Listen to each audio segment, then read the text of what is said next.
LDF government of Kerala is showing a different path.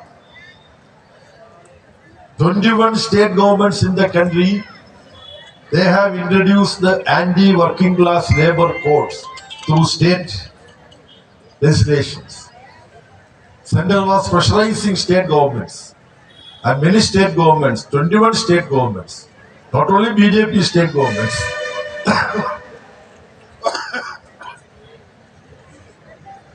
non-BJP state governments also implemented the anti-working class labor code. But the LDF government of Kerala is the only different government which shows pro-working class approach. Pinarayi Vijayan told the Central Labour Department IAS officers that we are pro-workers. We cannot introduce your labor code to protect Adanis and Ambanis in Kerala. There are many other instances, examples to show how CPM-led LDF government in Kerala is different from other governments, BJP government, Congress government or so on.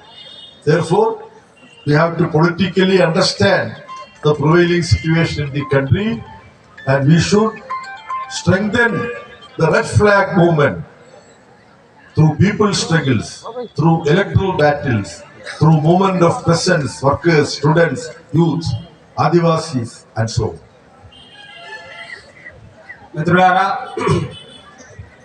ముఖ్యంగా ఈ సంవత్సరం ముగింపులో అంటే November లేదా డిసెంబర్లో బీహార్ ఎన్నికలు ఉన్నాయి.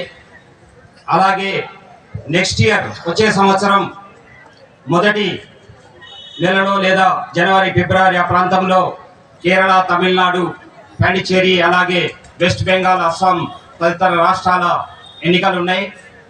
అలాగే ఇప్పుడు బీహార్ రాష్ట్రంలో మనము అలాగే సిపిఐఎంఎల్ మహాగఠబంధన్ అంటే మహాకూటమితో కలిసి ఉన్నాము.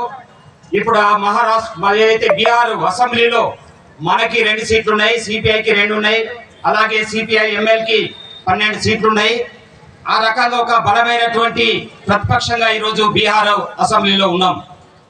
అయితే 21 రాష్ట్రాలలో ఉన్నటువంటి ప్రభుత్వాలు ఏదైతే కార్మికులకు వ్యతిరేకంగా ఉన్నటువంటి లేబర్ కోడ్లని ఆమోదించి ఆ రకంగా అక్కడ లేబర్ కోడ్స్ ను అమలు చేయడానికి పూనుకుంటా ఉన్నాయి. అందుకనే ఈ 5 రాష్ట్రాల్లో జరిగేటువంటి ఎన్నికలు, బీహార్ రాష్ట్రంలో జరిగేటువంటి ఎన్నికలు చాలా కీలకమైనవి కాబోతా ఉన్నాయి.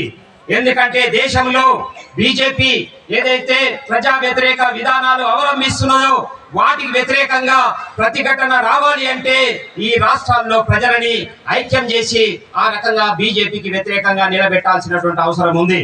లేదంటే మిగతా రాష్ట్రాల్లో ఏదైతే కమ్యూనిస్ట్ పార్టీని లేని చోట ఈరోజు కేరళ రాష్ట్రంలో మనం చూస్తా ఉన్నాము.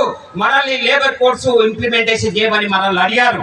మన పినరయి విజయన్ చాలా స్పష్టంగా చెప్పాడు, ఎట్టి పరిస్థితులలో మీరు తీసుకొచ్చినటువంటి లేబర్ కోడ్స్ ను మేము అమలు చేసేది లేదు, మేము కార్మికుల పక్షాన్ని ఉంటామని చెప్పి ఎర్ర జెండా ప్రభుత్వం కాబట్టి చెప్పింది.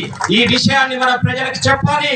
ఆ రకంగా ఎర్ర జెండా గాని ప్రజానుకూల ప్రభుత్వాలు ఉంటే తప్ప, లేదంటే దేశంలో ప్రజలకి చాలా ఇబ్బందులు ఉండేటువంటి పరిస్థితి ఉన్నది. కాబట్టి ఈ రాబోయేటువంటి 5 రాష్ట్రాల ఎన్నికలు, బీహార్ ఎన్నికలు కూడా చాలా కీలకమైనటువంటి అనే విషయాన్ని మనం దృష్టిలో పెట్టుకోవాల్సినటువంటి అవసరం ఉంది.